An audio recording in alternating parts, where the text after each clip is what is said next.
বন্ধুরা, আমি সুবর্ণা। আজকে আমি চলে এসেছি আর একটা নতুন রেসিপি নিয়ে।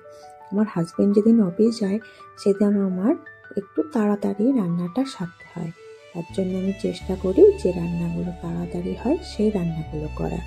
তার মধ্যে একটা হলো এই পটল রসা। তাহলে চলো শুরু করা যাক। প্রথমে আমি দুটো পেঁয়াজ বেটে নেব আর একটা টমেটো বেটে নেব। তারপর একটা কড়াইতে অল্প পরিমাণ রিফাইন অয়েল গরম করে তাতে আগে থেকে ছিলে পরিষ্কার করে রাখা পটল নুন হলুদ দিয়ে ভালোভাবে ভেজে নেব। পটলটা ভাজার সময় মিডিয়াম টু লো ফ্লেমে একটু ঢাকনা দিয়ে ভাজবো, যাতে পটলটা নরম হয়ে যায়। পটল নরম হয়ে এলে এপিট ওপিট উল্টে লাল লাল করে ভেজে তুলে রাখবো।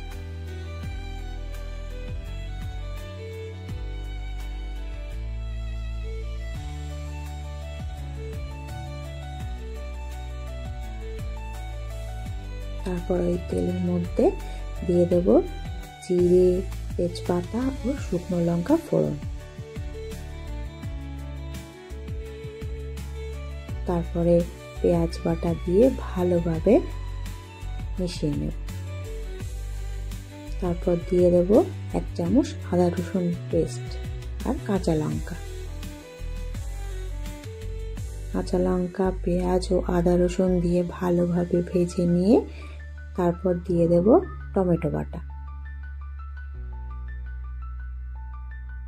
টমেটো বাটাটা পেঁয়াজ বাটার সঙ্গে ভালোভাবে মিশিয়ে নিয়ে ভেজে নিয়ে তারপর দিয়ে দেব হলুদ গুঁড়ো, কাশ্মীরি লঙ্কার গুঁড়ো, জিরে গুঁড়ো ও ধনে গুঁড়ো।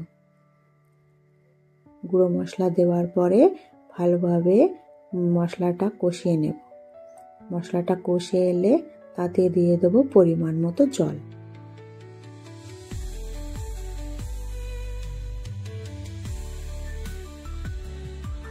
জল দিয়ে ঢাকনাটা চাপা দিয়ে দেব।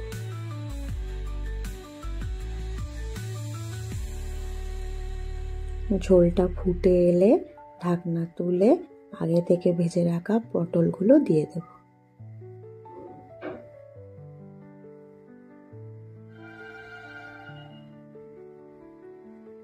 ভেজে রাখা পটলটা দিয়ে তারপর আবার একটু ঢাকনা চাপা দিয়ে লো ফ্লেমে কিছুক্ষণ রাখবো, যাতে পটলটা নরম হয়ে যায়। এই পটল রসা রেসিপিটা কেমন লাগলো অবশ্যই জানাবেন।